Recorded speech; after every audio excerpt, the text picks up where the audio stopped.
ಓಂ ಸದ್ಗುರು ಶ್ರೀ ಶುದ್ಧ ಬ್ರಹ್ಮಣೇ ನಮಃ.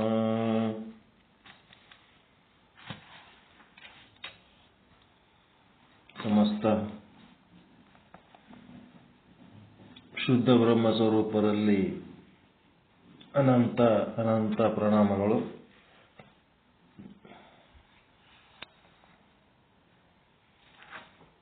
ಶ್ರೀ ಸಿದ್ಧಾಂತ ಶಿಖಾಮಣಿ ಪ್ರವಚನ ಪ್ರಭೆ ಸಂಪುಟ 1 ವಿದ್ಯಾವಾಚಸ್ಪತಿ ಶ್ರೀ 1008 ಕಾಶಿ ಜಗದ್ಗುರು ಡಾಕ್ಟರ್ ಚಂದ್ರಶೇಖರ್ ಶಿವಾಚಾರ್ಯ ಮಹಾಸ್ವಾಮೀಜಿಗಳ ಕೃತಿ. 4ನೇ ಪರಿಚ್ಛೇದ ಶ್ರೀ ರೇಣುಕ ಅಗಸ್ತ್ಯರ ಸಮಾಗಮ. ಗುರು ಶಿಷ್ಯರ ಸಮಾಗಮ ಹೆಂಗಿರ್ತದ ಅನ್ನೋದ್ರ ಬಗ್ಗೆ ಒಂದು ಪ್ರಸಂಗವನ್ನ ಹೇಳ್ತಾ ಇದ್ದಾರೆ.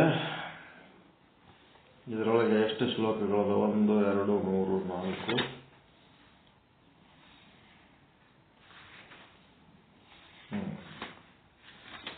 ಫಸ್ಟಿಗೆ 4 ಶ್ಲೋಕಗಳವ. 1, 2, 3, 4 ಶ್ಲೋಕಗಳು ಹಾಡ್ರಿ, ಆಮೇಲೆ ಮುಂದಿನ ನೋಡ.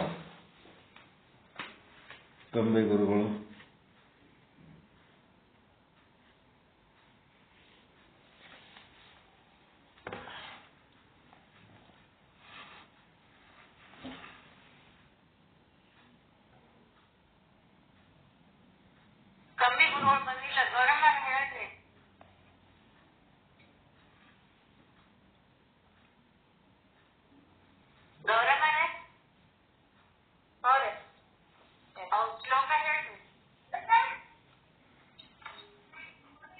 Page number 77.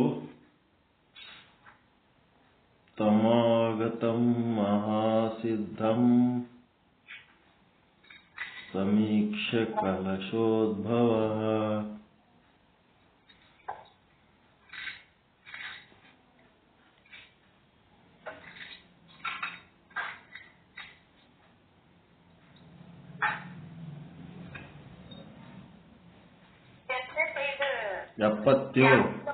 ಪೇಜ್ 77.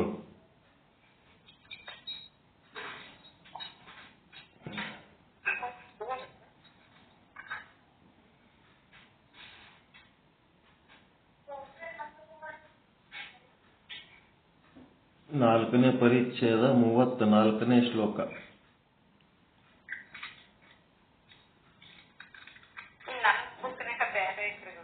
ನಿಮ್ದು ಯಾವ ಬುಕ್ ಅದ್ರಿ? ಅದೇ 4ನೇ ಪರಿಚ್ಛೇದ 34ನೇ ರೇಣುಕ ಅಗಸ್ತ್ಯರ ಸಮಾಗಮ.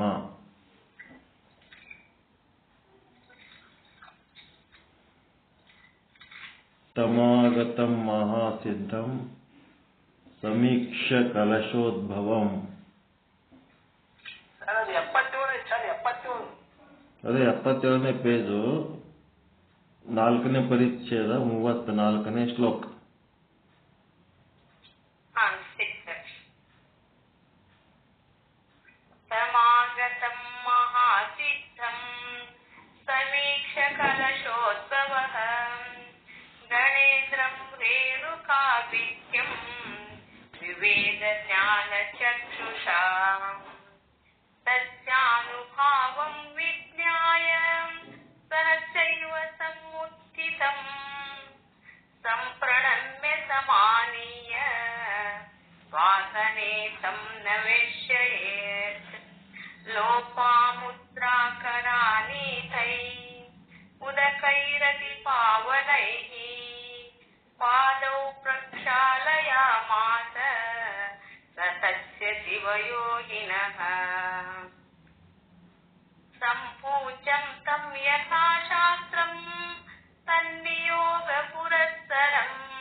ಸಮಾಸೀನಂ ಮುನಿವರಂ ಸರ್ವತೇಜಸ್ವಿನಾಂ ವಿಭು.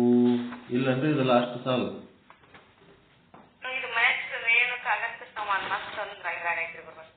ಸಮಾಸೀನಂ ಮುನಿವರಂ ಸರ್ವತೇಜಸ್ವಿನಾಂ ವಿಭುಂ ಉವಾಚ ಶಾಂತಾಯ ವಾಚ ರೇವಣ ಸಿದ್ಧಶೇಖರಃ. ಇಲ್ಲೇನಾಯ್ತಪ್ಪ ಅಂದ್ರೆ ಶ್ರೀ ರೇಣುಕ ಭಗವತ್ಪಾದರು ತನ್ನ ಆಶ್ರಮಕ್ಕೆ ದಯಮಾಡಿಸಿದ್ದನ್ನು ಕಂಡ ಅಗಸ್ತ್ಯ ಮಹರ್ಷಿಗಳು ನಮ್ಮ ಆಶ್ರಮಕ್ಕೆ ರೇಣುಕಾಚಾರ್ಯರು ಬಂದಾರ, ಜಗದ್ಗುರುಗಳು ಬಂದಾರ ಅಂತೇಳಿ ತನ್ನ ದಿವ್ಯ ದೃಷ್ಟಿಯಿಂದ ಅವರ ಮಹಿಮೆಯನ್ನು ಅರಿತು, ಮಹಿಮೆಯನ್ನ ಒಬ್ಬರಿಗೊಬ್ಬರು ಬಾಯಿಲಿಂದ ಹೇಳಿ ಕೇಳಿ ಅದಲ್ಲ, ತಮ್ಮ ದಿವ್ಯ ದೃಷ್ಟಿಯಿಂದ ಅವರ ಮಹಿಮೆಯನ್ನು ಅರಿಯುವುದು, ಇದು ಒಂದು ರೀತಿ ಯೋಗ್ಯತೆ. ಅವರ ಮಹಿಮೆಯನ್ನು ಅರಿತು ಕೂಡಲೇ ಗುರುಗಳು ಬಂದಾರ ಅಂತ ಗೊತ್ತಾದ ಕೂಡಲೇ ಏನ್ ಮಾಡಬೇಕು, ತನ್ನ ಆಸನವನ್ನು ಬಿಟ್ಟು ಎದ್ದು ತನ್ನ ಧರ್ಮಪತ್ನಿಯಾದ ಲೋಪಾಮುದ್ರ ದೇವಿಯಿಂದ ತರಲ್ಪಟ್ಟ ಪವಿತ್ರ ಜಲದಿಂದ ಶ್ರೀ ರೇಣುಕ ಭಗವತ್ಪಾದರ ಪವಿತ್ರವಾದ ಪಾದ ಕಮಲಗಳನ್ನು ತೊಳೆದನು. ನೋಡ್ರಿ, ಗುರುಗಳು ಬಂದಾರ ಅಂದ ಕೂಡಲೇ ಏನ್ ಮಾಡ್ಬೇಕು, ಶಿಷ್ಯ ಕೂಡಲೇ ಆ ಕ್ಷಣನೇ ಮನೆಗೆ ಗುರುಗಳು ಬಂದಾರ, ಜಂಗಮರು ಬಂದಾರ ಅಂತಂದ್ರ ಕುಂತಲ್ಲೇ ಕುಂತ ಕತೆ ಹೇಳೋದಿಲ್ಲ, ತಕ್ಷಣ ಆ ಜಾಗ ಬಿಟ್ಟು ಹೇಳ್ಬೇಕ. ಎಲ್ಲಿ ಕುಂತಾರ ಜಾಗ ಬಿಟ್ಟು ಎದ್ದು ತನ್ನ ಆಸನವನ್ನ ಬಿಟ್ಟು ಏನ್ ಮಾಡ್ಬೇಕು, ಹೆಂಡತಿಗೆ ಏನ್ ಹೇಳ್ಬೇಕು, ಗುರುಗಳು ಬಂದಾರ ಪಾದಕ್ಕ ನೀರ್ ತಗೊಂಡು ಬಾ ಅಂತ ಹೇಳ್ಬೇಕು. ನಿಮ್ ಮನೆಯವರು ಚಲೋ ಇತ್ತು, ಚಲೋ ಇಟ್ಕೊಂಡಿದ್ರಿ ಮನ್ಯಾಗ ಅಂದ್ರ ಅವರು ಪಾದಕ್ಕ ನೀರು ತರ್ತಾರ. ಇಲ್ಲ ಅಂದ್ರ ಯಾರು ಬಂದಾರ, ಎದಕ್ ಬಂದಾರ, ಈಗ ಯಾಕೆ ಬಂದಾರ, ಬೇಕಿದ್ರೆ ನೀನೇ ತಗೊಂಡೋಗಿ ಹಾಕೋ ಅಂತಾರ. ಹೆಂಗಿರ್ತದ ಮನೆಯೊಳಗ ಸತಿಪತಿಗಳ ಒಂದಾದ ಭಕ್ತಿ ಹಿತವಾಗಿಪ್ಪುದು ಶಿವಂಗೆ. ಅದಕ್ಕೆ ಈ ಸಂಸ್ಕಾರ ಮೇಂಟೈನ್ ಮಾಡ್ಬೇಕು ಮನೆಯೊಳಗ.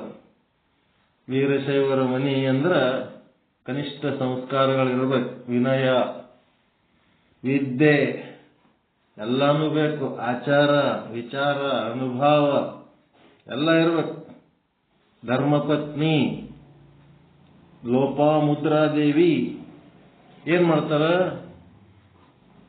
ಜಲ ತಗೊಂಡ್ ಬಾ ಗುರುಗಳ ಪಾದಕ್ಕೆ ನೀರ್ ಹಾಕ್ಬೇಕು ಅಂದಾಗ ಲೋಪಾಮುದ್ರಾದೇವಿ ನೀರ್ ತಗೊಂಡ್ ಬರ್ತಾಳ. ಪವಿತ್ರ ಜಲದಿಂದ ರೇಣುಕ ಭಗವತ್ಪಾದರ ಪವಿತ್ರವಾದ ಪಾದ ಕಮಲಗಳನ್ನು ತೊಳೆದನು. ಶಾಸ್ತ್ರೋಕ್ತ ಪದ್ಧತಿಯಂತೆ ದಂಪತಿಗಳು ಶ್ರೀ ಮಹಾಗುರುವಿನ ಪಾದ ಪೂಜೆಯನ್ನ ಮಾಡಿದರು.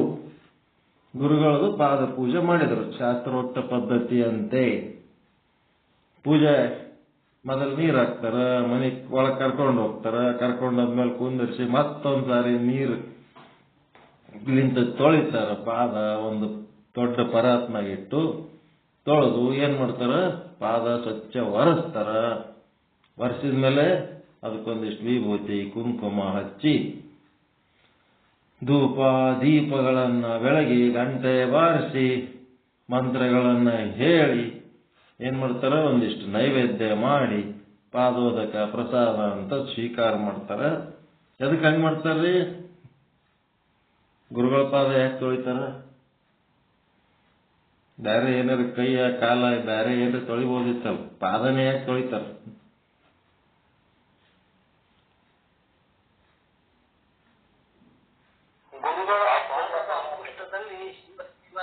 ಶಿವ ಅದನ್ನ ಗುರುವಿನ ಪಾದದಾಗೆ ಶಿವನಿದ್ದಾನೆ. ಶಿವ ಎಲ್ಲಿ ವಾಸ ಮಾಡ್ಯಾನಂದ್ರೆ ಶ್ರೀ ಗುರುವಿನ ಪಾದದೊಳಗ ವಾಸ ಮಾಡ್ಯಾನ. ಅದಕ್ಕೆ ಗುರುವಿನ ಪಾದ ತೊಳೆದ್ರ ಶಿವನಿಗೆ ಅಭಿಷೇಕ ಮಾಡಿದಂಗ. ಈಗಿನ ತಿಳಿಗೇಡಿಗಳು ಅವಿವೇಕಿಗಳು ಪಾದ ಯಾಕೆ ತೊಳಿಬೇಕು, ಪಾದ ಪೂಜೆ ಯಾಕೆ ಮಾಡಬೇಕು, ಅದ್ಯಾಕೆ ಮಾಡಬೇಕು, ಇದ್ಯಾಕೆ ಮಾಡಬೇಕು, ಏನೂ ಮಾಡ್ಲಾರ್ದೆ ಹಾಳಾಗಿ ಹೋಗುವಂತ ಕೊಳಕು ಸಂತಾನ ಉತ್ಪನ್ನ ಆಗಿ ಆಚಾರ ವಿಚಾರಗಳೆಲ್ಲ ಬಿಟ್ಟು ಹೋಗ್ಲಕತ್ತಾವ. ಅದಕ್ಕೆ ಇವೆಲ್ಲ ಆಚಾರ ವಿಚಾರಗಳನ್ನ ಮಾಡ್ರೆ ಬಿಡ್ರೆ ನಿಮ್ ಕಿವಿಗೆ ಹಾಕ್ಬೇಕಂತ ಇಂಥದೊಂದು ಶಾಸ್ತ್ರ ಹಿಡ್ಕೊಂಡು ಕುಂತಿರ್ತೀವಿ ನಾವು. ಅದಕ್ಕೇನಾಯ್ತು, ಗುರುವಿನ ಪಾದ ಪೂಜೆಯನ್ನು ಮಾಡಿದರು. ನಂತರ ಅತಿ ವಿನಯ ಸಂಪನ್ನನಾದ ಅಗಸ್ತ್ಯನು, ಭಯಂಕರ ವಿನಯಶೀಲ ಇರಬೇಕು ಗುರುಗಳು ಬಂದಾಗ, ಅಂತ ಅಗಸ್ತ್ಯ ಮಹರ್ಷಿ ಏನ್ ಮಾಡಿದ್ನಪ್ಪ ಅಂತಂದ್ರೆ, ಶ್ರೀ ರೇಣುಕಾಚಾರ್ಯರ ಅಪ್ಪಣೆಯ ಮೇರೆಗೆ ತಾನು ಬೇರೊಂದು ಆಸನದಲ್ಲಿ ಕುಳಿತುಕೊಂಡನು. ಸುಮ್ಮನೆ ನಿಂದಿರ್ಬೇಕಷ್ಟೇ ಗುರುಗಳು ಬಂದಾಗ. ನಿಂತಾಗ ಅವರು ಕೂಡು ಅಂದ್ರೆ ಕೂಡ್ಬೇಕು, ಇಲ್ಲಾಂದ್ರೆ ನಿಂತಿರ್ಬೇಕಷ್ಟೇ ಗುರುಗಳು ಬಂದಾಗ. ಅಲ್ಲಿ ಕೂಡಪ್ಪ ಅಂದ್ರೆ ಕೂಡ್ಬೇಕು. ಮತ್ತೆ ಗುರುಗಳು ಬಂದಾಗ ಅವರಿಗೆ ಶಿರಸಾಷ್ಟಾಂಗ ನಮಸ್ಕಾರ ಮಾಡೋದಷ್ಟೇ ನಮ್ಮ ಕೆಲಸ. ನಮಸ್ಕಾರ ಮಾಡೋದು ಅಂದ್ರೆ ಹೆಂಗ, ದೀರ್ಘ ದಂಡ ನಮಸ್ಕಾರ, ಉದ್ದಕ್ಕೆ ಬಡಗಿ ಬಿದ್ದಂಗ ಬಿದ್ದು ಬಿಡ್ಬೇಕು. ಈಗ ಬಡಗಿ ಬಿದ್ದದ್ದು ತಾನೇ ಹೇಳ್ತದೇನ್ರಿ ಅದು? ಗುರುಗಳ ಕೈಯಂದು ಬಡಗಿ ಜಾರಿ ತೆಳಗ್ ಬಿತ್ತಪ್ಪ, ಬಿತ್ತಂತಂದ್ರೆ ಅದು ತಾನೇ ಹೇಳ್ತದ? ಯಾರು ಎತ್ತಾರ? ಗುರುಗಳೇ ಎತ್ತಬೇಕಲ್ಲ. ಹಂಗ ಅವ್ರ ಕೈಯನ್ನು ಬಡಗಿ ಜಾರಿ ಬಿದ್ರೆ ಹೆಂಗ್ ಬೀಳ್ತದ ಹಾಗೆ ಸುಮ್ಮನೆ ಬಿದ್ದಿರ್ಬೇಕಷ್ಟೇ. ಗುರುಗಳು ಹಿಡಿದು ಎತ್ತಿರ ಮೇಲೆ ಹೇಳ್ಬೇಕು, ಹಂಗಿರ್ಬೇಕು ವಿನಯ. ಅದು ಬಿಟ್ಟು ಒಂಚೂರು ಹಿಂಗ್ ಬಗ್ಗಿ ಹಿಂಗೆ ಎದ್ದು ಬಿಡ್ತಾರೆ ಸ್ಪ್ರಿಂಗ್ ಗತ್ಲೆ, ಅವೆಲ್ಲ ನಮಸ್ಕಾರ ಅಲ್ಲ. ನಮಸ್ಕಾರ ಮಾಡೋ ಸಂಸ್ಕಾರನೂ ಬೇಕು, ನಮಸ್ಕಾರ ಮಾಡಿಸ್ಕೊಳ್ಳೋ ಸಂಸ್ಕಾರನೂ ಬೇಕು. ನಮಸ್ಕಾರ ಮಾಡಿಸ್ಕೊಳ್ಳೋ ಸಂಸ್ಕಾರ ಇರ್ಲಾರ್ದಂತ ಸ್ವಾಮಿ ಹೋಗಿ ನೀವು ಉದ್ದಕ್ಕೆ ಬಡಗಿ ಬಿದ್ದಂಗೆ ಬಿದ್ರೆ ಅವನಿಗೆ ಎಬ್ಸದೆ ಗೊತ್ತಿಲ್ಲ ಅಂದ್ರೆ ಏನ್ ಮಾಡ್ತೀರಿ? ಎಟತ್ ಬೀಳ್ತೇವೋ ಹೇಳಂದ್ ಬಿಡ್ತಾರ. ಮಾಡಿಸ್ಕೊಳ್ಳೋರಿಗೆ ಗೊತ್ತಿರ್ಬೇಕು, ಮಾಡೋರಿಗೆ ಗೊತ್ತಿರ್ಬೇಕಲ್ಲ. ಮಾಡಿಸ್ಕೊಳ್ಳೋರಿಗೂ ಗೊತ್ತಿರಲ್ಲ. ಒಂದ್ಸಾರಿ ಇದೇ ಸಿದ್ಧಾಂತ ಶಿಖಾಮಣಿ ಪ್ರಕಾರ ಗುರುಗಳ ಪಾದಕ್ಕೆ ಹೋಗಿ ಬೀಳ್ಬೇಕಂತ ಹೇಳಿದ್ರು. ಅಬೋಧಕ್ಕೆ ಹೇಳಬಾರ್ದಂತ ಹೇಳಿದ್ರು. ಜಗದ್ಗುರುಗಳೇ ಹೇಳ್ಯಾರ, ಕಾಶಿ ಜಗದ್ಗುರುಗಳು. ಹೋಗಿ ಒಬ್ಬ ಸ್ವಾಮಿ ಪಾದಕ್ಕೆ ಓದಕ್ಕೆ ಬಿದ್ದು ಬಿಟ್ಟೆ. ಇಲ್ಲ ಇವನು ಹೇಳವಲ್ಲ, ಇವನಿಗೆ ಏನಾಗ್ಯದ, ಯಾಕ ಹೇಳ ಅಂತಂದ್ರು. ಈಗೇನ್ ಮಾಡ್ಬೇಕು ಅವಾಗ ಅಂದ್ರೆ ಅವ್ರಿಗೆ ಮಾಡಿಸ್ಕೊಳ್ಳೋದು ಗೊತ್ತಿಲ್ಲ ಅಂತ ಅಷ್ಟೇ. ಹಾರ ಹಾಕಿವಿ, ಶಾಲ್ ಹಾಕಿವಿ, ಎಲ್ಲ ಹಣ್ಣದು ಎಲ್ಲ ಕೈಯಾಗ ಕೊಟ್ಟಿವಿ, ನಮಸ್ಕಾರ ಮಾಡ್ಬೇಕಂದ್ರೆ ಓದಕ್ಕೆ ಬಿದ್ರೆ ಅವ್ರಿಗೆ ಹಬ್ಬಿಸ್ಲೇ ಇಲ್ಲ. ಹೇಳು ಏನ್ ಹಿಂಗೆ ಎಷ್ಟೊತ್ತು ಬೀಳ್ತಿ ಹೇಳಂತ. ಹಿಂಗೂ ಇರ್ತಾವ ಕಥೆಗಳು. ಯಾಕಂದ್ರೆ ಶಾಸ್ತ್ರ ಗೊತ್ತಿಲ್ಲ. ಶಾಸ್ತ್ರ ಗೊತ್ತಿಲ್ಲದ ಸ್ವಾಮೀಜಿಗಳ ಸಂಖ್ಯೆನೂ ಜಾಸ್ತಿ ಅದ. ಮತ್ತೆ ಸ್ವಾಮೀಜಿಗಳ ಸಂಖ್ಯೆನೇ ಜಾಸ್ತಿ ಇದ್ಮೇಲೆ ಈ ಭಕ್ತರ ಸಂಖ್ಯೆ, ಶಾಸ್ತ್ರ ಗೊತ್ತಿರ್ಲಾರ್ದಂತ ಭಕ್ತರ ಸಂಖ್ಯೆ ಅದಕ್ಕಿಂತ ಭಯಂಕರ ಇರ್ತವೆ. ಹಿಂಗಾಗಿ ದೊಡ್ಡ ಸಮಸ್ಯೆ ಅದ. ಆ ನಂತರ ಅತಿ ವಿನಯ ಸಂಪನ್ನನಾದ ಅಗಸ್ತ್ಯನು ಶ್ರೀ ರೇಣುಕಾಚಾರ್ಯರ ಅಪ್ಪಣೆಯ ಮೇರೆಗೆ ತಾನು ಬೇರೊಂದು ಆಸನದಲ್ಲಿ ಕುಳಿತುಕೊಂಡನು. ಹೀಗೆ ಈರುವರು ಆಸೀನರಾದ ಬಳಿಕ ಇಬ್ರು ಪುತ್ರಪ್ಪ ಎದರ ಬಿದರ ಸಿದ್ಧಕುಲ ಚಕ್ರವರ್ತಿಯಾದ ಶ್ರೀ ರೇಣುಕ ಭಗವತ್ಪಾದರು ಸಮಸ್ತ ತೇಜಸ್ವಿ ಪುರುಷರಲ್ಲಿ ಅಗ್ರಗಣ್ಯನಾದ ಅಗಸ್ತ್ಯ ಮಹರ್ಷಿಯನ್ನು ಕುರಿತು ಪ್ರಶಾಂತವಾದ ವಾಣಿಯಿಂದ ಕುಶಲ ಪ್ರಶ್ನೆಗಳನ್ನು ಆರಂಭಿಸುತ್ತಾರೆ. ಏನ್ ಕೇಳ್ತಾರ? ನಾವೆಲ್ಲ ಏನ್ ಕೇಳ್ತೀವಿ? ಯಾವಾಗ ಬಂದ್ರಿ? ನಿಮ್ಮವ್ವ ಅರಮಳೇನು? ನಿಮ್ಮ ಅಪ್ಪ ಅರಮನೇನು? ಹೊಲ್ದಾಗ ಏನ್ ಬಿತ್ತೀರಿ? ರಾಶಿ ಏಟ್ ಬತ್ತು? ಪಟ್ಟಿ ಏಟಾಯ್ತು? ನಿಮ್ಮೂರಾಗ ಮಳಿ ಬಂದದೇನು? ಅವ ಯಾವ ಎಷ್ಟು ವರ್ಷ ಆಯ್ತ ಬದುಕೇನ ಸತ್ತಾನ? ಯಾವ್ದಾರ ಮುದುಕರ ಹೆಸರು ತಗೊಳ್ಳೋದು, ಇವ್ರ ಹೆಂಗಾರ ಅವ್ರ ಹೆಂಗಾರ, ಏನು ಮಾತಾಡಗಳು ಎಲ್ಲ ಕೆಲಸಕ್ಕೆ ಬರ್ಲದ ಮಾತುಗಳು. ಗುರು ಶಿಷ್ಯರು ಇಬ್ರು ಸಿಕ್ಕಾಗ ಆ ಸಮಯವನ್ನ ಒಂದು ತೀರ್ಥ ಬಳಸ್ದಂಗೆ ಬಳಸ್ಬೇಕು, ಒಟ್ಟ ವೇಸ್ಟ್ ಮಾಡಬಾರ್ದು. ತತ್ವಜ್ಞಾನದ ವಿಚಾರಗಳನ್ನೇ ಮಾಡಬೇಕು. ಅದಕ್ಕೆ ಅಗಸ್ತ್ಯರನ್ನ ಕುರಿತು ರೇಣುಕಾಚಾರ್ಯರು ಒಂದು ಕುಶಲ ವಾರ್ತೆಯನ್ನು ಕೇಳುತ್ತಾರೆ. ಏನ್ ಕೇಳ್ತಾರ?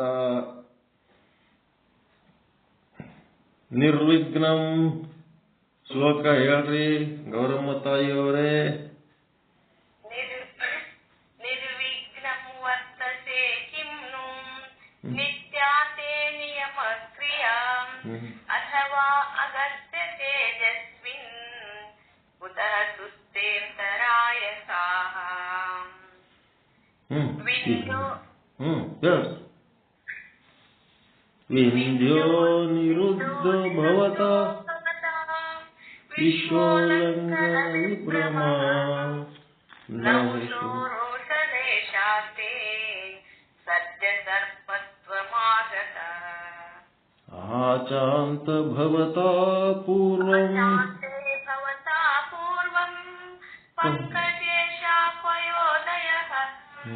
ಜೀರ್ಣಾಸ್ತೆ ಜಾಠರೌ ವಹಿನೌ ತೃಪ್ತೋ ವಾಸಾಪಿ ದಾನವಃ ಏವಂ ವಿಧಾನಾಂ ಚಿತ್ರಾಣಾಂ ಸರ್ವಲೋಕಾತಿಶಾಯಿನಾಂ ಕೃತ್ಯಾನಾಂ ತು ಭವಾನ ಕರ್ತಾ ಕಸ್ತೆ ಅಗಸ್ತ್ಯ ಸಮಪ್ರಭಃ ಶಿವಾದ್ವೈತ ಪರಾನಂದ ಪ್ರಕಾಶನ ಪರಾಯಣಂ ಭವಂತಮೇಕಂ ಸಂಶಂಸಿ ಪ್ರಖ್ಯತಾ ಸಂಗವರ್ಜಿತಂ ಪುರಾ ಹೈಮವತಿ ಸೂನು ರವದತ್ತೆ ಶಲಾನನಃ ಶಿವಧರ್ಮೋತ್ತರಂ ನಾಮ ಶಾಸ್ತ್ರಮೀಶ್ವರವಾಸಿತಃ ಭಕ್ತಿಶೈವೀ ಮಹಾಘೋರ ಸಂಸಾರಭಯಹಾರಿಣೀ ತ್ವಯಾ ರಾಜನ್ವತಿ ಲೋಕೆ ಜಾತಾಗಸ್ತ್ಯ ಮಹಾಮುನಿ. ಏನಾಯ್ತಪ್ಪ ಮುಂದೆ ಅಂದ್ರೆ, ಶಿಷ್ಯರಿಗೆ ಗುರುಗಳು ಏನ್ ಕೇಳಿದ್ರು? ಶ್ರೀ ಅಗಸ್ತ್ಯರಿಂದ ಆತಿಥ್ಯವನ್ನು ಹೊಂದಿದ ಸಿದ್ಧ ಕುಲ ಚಕ್ರವರ್ತಿಗಳಾದ ಶ್ರೀ ರೇಣುಕ ಭಗವತ್ಪಾದರು ತಮ್ಮ ಪ್ರಶಾಂತ ಗಂಭೀರವಾದ ವಾಣಿಯಿಂದ ಶ್ರೀ ಅಗಸ್ತ್ಯರನ್ನು ಕೇಳುತ್ತಿದ್ದಾರೆ. ಎಲೈ ಮಹರ್ಷಿಯೇ, ನೀನು ಸೌಖ್ಯವಾಗಿರುವೆಯಾ? ಏನ್ ಹಿಂಗಂದ್ರ ಆರಾಮದಿಯೇನಪ್ಪ? ಸೌಖ್ಯವಾಗಿರುವೆಯಾ? ಆರು ಯೋಗ್ಯವೇ?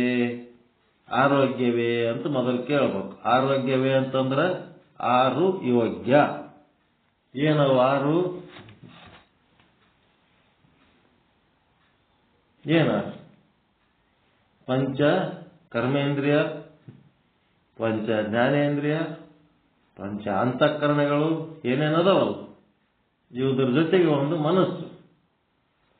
5 ಕರ್ಮೇಂದ್ರಿಯ ಪ್ಲಸ್ ಒಂದು ಮನಸ್ಸು, ಅಥವಾ 5 ಜ್ಞಾನೇಂದ್ರಿಯ ಪ್ಲಸ್ ಒಂದು ಮನಸ್ಸು, ಮತ್ತೆ 5 ಅಂತಃಕರಣ.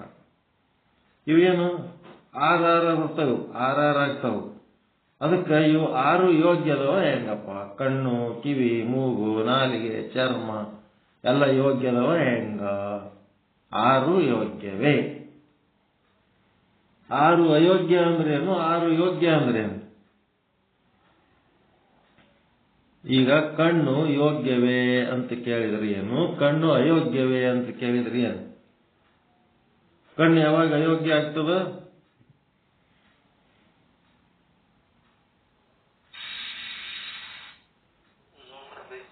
ನೋಡಬಾರದ್ದನ್ನು ನೋಡುವುದಕ್ಕೆ ಹವಣಿಸಿದರೆ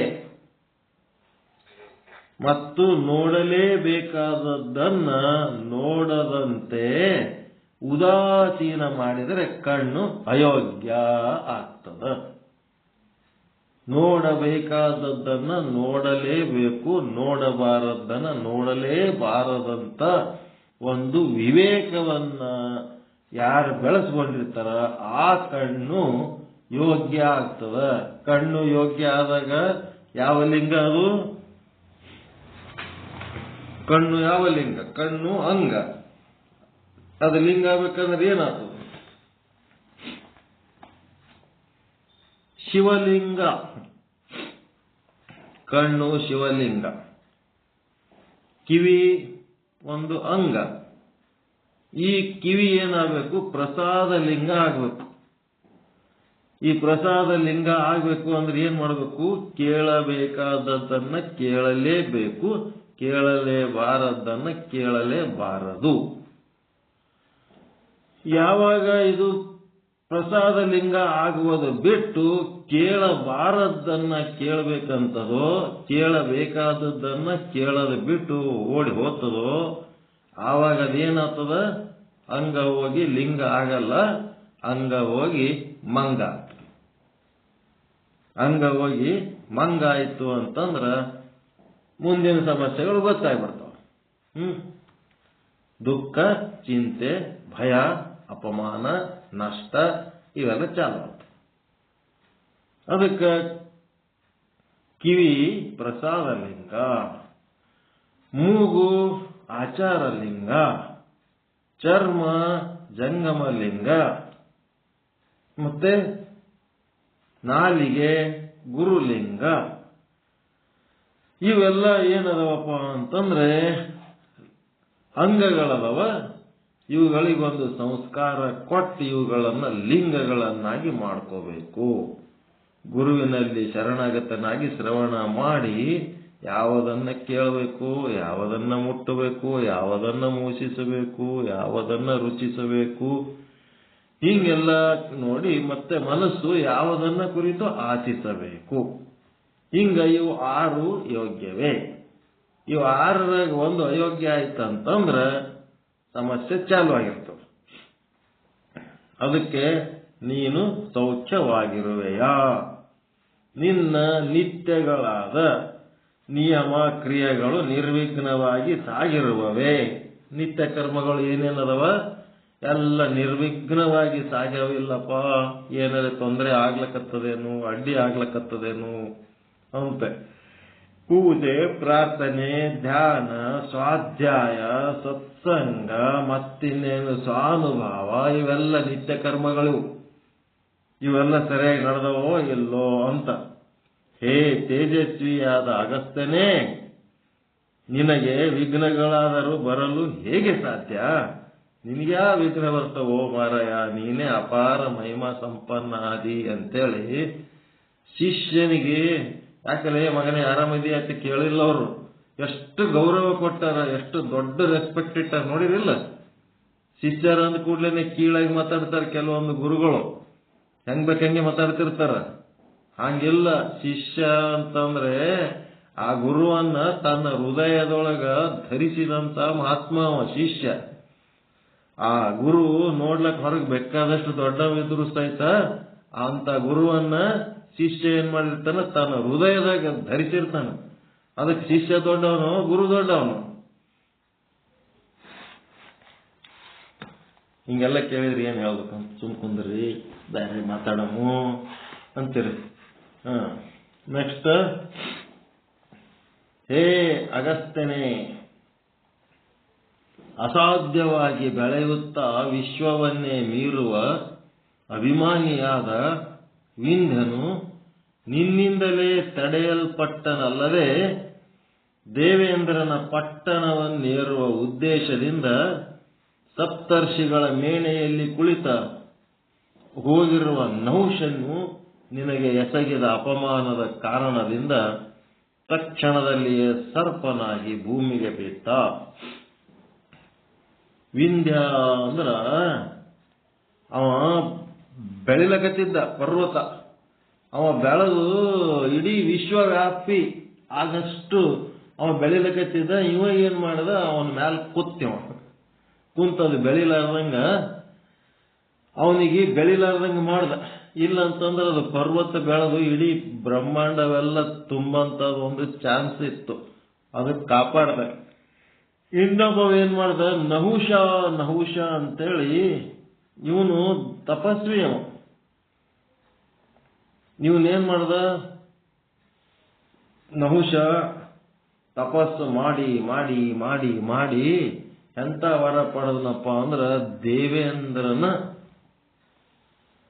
ಏನ್ ಮಾಡ್ದ, ಆ ಒಂದು ದೇವಲೋಕದೊಳಗೆ ದೇವೇಂದ್ರನ ಅಧಿಕಾರದಲ್ಲ, ಸ್ವರ್ಗದ ಅಧಿಪತಿ, ಆ ಒಂದು ಜಾಗಕ್ಕೆ ತಾನು ಹೋಗ್ಬೇಕು ಅನ್ನೋಂಥದ್ದು ಒಂದು ವರ ಪಡೆದ. ವರ ಪಡೆದ ಕೂಡಲೇ ಅಲ್ಲಿಗೆ ಹೋಗ್ಬೇಕಲ್ಲ ದೇವಲೋಕಕ್ಕೆ. ಹೋಗ್ಬೇಕಾದ್ರೆ ಒಂದು ಪಲ್ಲಕ್ಕಿ ತರಿಸ್ರಿ ಅಂದ. ಪಲ್ಲಕ್ಕಿ ಬಂತು. ಯಾಕಂದ್ರೆ ದೇವೇಂದ್ರ ಆಗಿಬಿಟ್ಟನೀಗ ನಹುಷ. ಪಲ್ಲಕ್ಕಿ ತರಿಸಿದ್ಮೇಲೆ ಇನ್ನೇನ್ ಮಾಡ್ಬೇಕು, ಅಲ್ಲಿ ಶಚಿದೇವಿಗೆ ರೆಡಿ ಇರು ಅಂತ ಹೇಳೋ ಅಂದ. ಇದು ನೋಡ್ರಿ, ಆ ದೇವೇಂದ್ರನ ಹೆಂಡತಿಗೆ ಈಗ ನಿನ್ನ ಗಂಡ ಇಲ್ಲ ಆ ಕುರ್ಚಿ ಮೇಲೆ, ನಂದದ ಅಧಿಕಾರ, ಅದಕ್ಕ ನಾ ಬರ್ಲಕತ್ತೀನಿ, ಆಕಿಗೆ ರೆಡಿ ಇರೋ ಅಂತೇಳಿ ಆರ್ಡರ್ ಕಳಿಸ್ದಾಕಿ. ಆಕಿ ಏನ್ ಮಾಡ್ಬೇಕು, ಪಾಪ ಗಂಡನ ಅಧಿಕಾರ ಇಲ್ಲ ಅಂತಂದ್ರೆ ಇವನ್ನ ಹುಷ ಬರ್ತಾನ ಅಂತ ಅದೊಂದು ಮಾಡ್ದ. ಮಾಡಿ ಏನ್ ಮಾಡ್ದ, ಸಪ್ತ ಋಷಿಗಳಿಗೆ ಕರೀರಿ ಅಂತಂದ. ಸಪ್ತ ಋಷಿಗಳ ಇವನು ಒಬ್ಬ ಅಗಸ್ತ್ಯ. ಎಲ್ಲರೂ ಕೂಡಿ ಬರ್ರಿ 7 ಮಂದಿ ಅಂದ್ರ. ದೇವೇಂದ್ರನ ಒಳಗದ ಯಾವುದು ಪಲ್ಲಕ್ಕಿ ಒಳಗ್ ಕುಂತು 7 ಮಂದಿ ಹಿಡ್ಕೋರಿದು ನನ್ನ ಪಲ್ಲಕ್ಕಿ ಎತ್ತರಿ ಅಂದ. ಓಸು ಮಂದಿ ಕೂಡಿ 7 ಮಂದಿ ಕೂಡಿ ಅವನ ಪಲ್ಲಕ್ಕಿ ಹೊತ್ತರು. ಹೊತ್ತ ಮೇಲೆ ಏನಾಯ್ತು, ಆ ಶಚಿದೇವಿ ಜೊತೆಗೆ ಇವನು ಸೇರ್ಬೇಕಂತೇಳಿ ಭಯಂಕರ ಕ್ಯೂರಿಯಾಸಿಟಿ ಚಾಲು ಆಗಿ, ಎಷ್ಟೊತ್ತು ತಡ ಮಾಡ್ತೀರಿ, ಜಲ್ದಿ ನಡ್ರಿ ಅಂತೇಳಿ ಸರ್ಪಾಹ ಅಂದ. ಸರ್ಪ ಅಂದ್ರೆ ಜಲ್ದಿ ನಡ್ರಿ. ಪಾಪ ಏನ್ ಮಾಡ್ಬೇಕು, ಬಡಕ ಸನ್ಯಾಸಿಗಳು ತಪಸ್ವಿಗಳು ಏನ್ ಇವನು ದೇವೇಂದ್ರನ ಕಾಟ ಅಂತೇಳಿ ಏನ್ ಮಾಡಿದ್ರು, ಎಷ್ಟು ಸ್ಪೀಡ್ ಹೋದ್ರೂ ಇವನಿಗೆ ಸಮಾಧಾನ ಆಗಲಿಲ್ಲ. ಕಡಿಗೆ ಏನ್ ಮಾಡ್ಲಕತ್ಬಿಟ್ಟ, ಪಲ್ಲಕ್ಕಿ ಒಳಗೆ ಇವನ ಕಾಲ ತೆಳಗೆ ಜೋತ್ ಬಿಟ್ಟು ಆ ಋಷಿಗಳಿಗೆ ಒದಿಲಕತ್ಬಿಟ್ಟ. ನಡ್ರಿ ಅಂತೇಳಿ ಬೆನ್ನಿಗೆ ತೆಲಿಗೆ ನಡ್ರಿ ಅಂತೇಳಿ ಸಪ್ತರು ಮಹರ್ಷಿಗಳಿಗೆ ಒದಿಲಕತ್ತಿದ ಕೂಡ್ಲೇನೆ ಆ ಮಹರ್ಷಿಗಳದೊಂದು ಚಾಪಾನುಗ್ರಹ ಸಾಮರ್ಥ್ಯ ಇತ್ತು. ಅವಾಗ ಅಗಸ್ತ್ಯ ಮಹರ್ಷಿ ಏನ್ ಮಾಡ್ಬಿಟ್ಟ, ಸರ್ಪ ಅಂದ ಕೂಡ್ಲೇನೆ ಇವರು ತಪಸ್ಸಿನ ಒಂದು ಬಲದಿಂದ ನೀನು ಸರ್ಪನಾಗಿ ಹೋಗು ಅಂತೇಳಿ ಶಾಪ ಕೊಟ್ಬಿಟ್ಟ. ನಹುಷ ಮಹಾರಾಜ ಶಾಪ ಕೊಟ್ಟ, ಶಾರ್ಪಾಗಿ ಹೋಗ್ಬಿಟ್ಟ. ಹಂಗ ಅದೇ ಹೇಳಕತ್ತಾರ ಅವರು.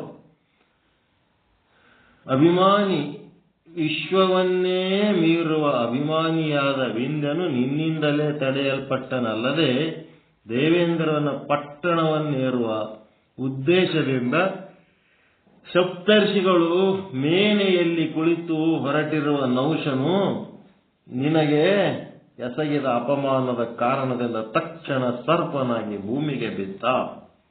ಹೇ ಅಗಸ್ತ್ಯನೇ, ನೀನು ಪೂರ್ವಕಾಲದಲ್ಲಿ ಸಪ್ತ ಸಮುದ್ರಗಳ ಜಲವನ್ನೆಲ್ಲ ಕುಡಿದು ಆ ಸಮುದ್ರದ ಜಲದ ಕೇವಲ ಕೆಸರು ಉಳಿಯುವಂತೆ ಮಾಡಿದ್ದೆ. ಇದು ಸಪ್ತ ಸಾಗರವನ್ನೇ ಅಗಸ್ತ್ಯ ಮಹರ್ಷಿ ಕುಡ್ದ ಅಂತೇಳಿ ತಿಳಿಗೇಡಿಗಳ ಸಲುವಾಗಿ ಪುರಾಣ ಬರೆದದ. ಇದು ಸಪ್ತ ಸಾಗರ ಉಪ್ಪು ನೀರು ಅವನ್ಯಾಕೆ ಕುಡಿಲಕ್ಕೋತಾನ, ಅದಕ್ಕೆ ಮತ್ತೊಂದು ಕತಿ. ಅಷ್ಟೊಂದು ಸಾಗರ ಹೆಂಗ್ ಕುಡಿತಾನ್ರಿ ಅಂತಂದ್ರ, ಅವನು ಬಹಳ ಮಹಿಮಾ ಸಂಪನ್ನ ಇದ್ದ. ಅವನ ಶಿಷ್ಯರು ಆ ಅಗಸ್ತ್ಯ ಮಹರ್ಷಿಯ ಪೂಜಾ ಸಾಮಗ್ರಿಗಳನ್ನ ಸಮುದ್ರದಾಗಿ ತೊಳಿಲಕ್ಕೆ ಇಟ್ಕೊಂಡು ಕೂತಿದ್ರು.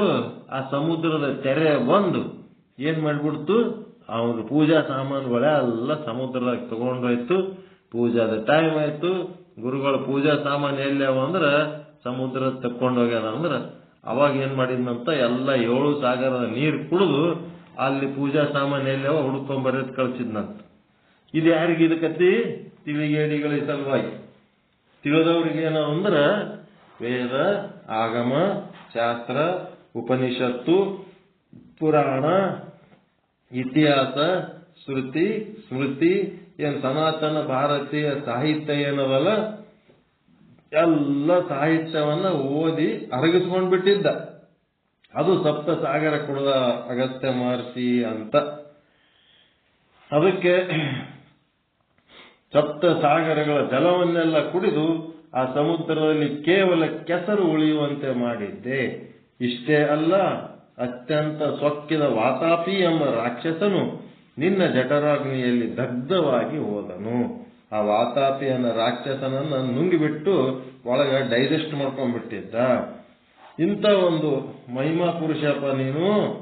ಹೇ ಅಗಸ್ತ್ಯನೇ, ಈ ಪ್ರಕಾರವಾಗಿ ಅನೇಕ ಲೌಕಿಕ ಲೀಲೆಗಳನ್ನು ಮಾಡಿರುವ ನಿನಗೆ ಸರಿ ಸಮಾನರು ಈ ಜಗತ್ತಿನಲ್ಲಿ ಯಾರು ಇರುವುದಿಲ್ಲ. ಹೇ ಅಗಸ್ತ್ಯನೇ, ಶಿವಾದ್ವೈತ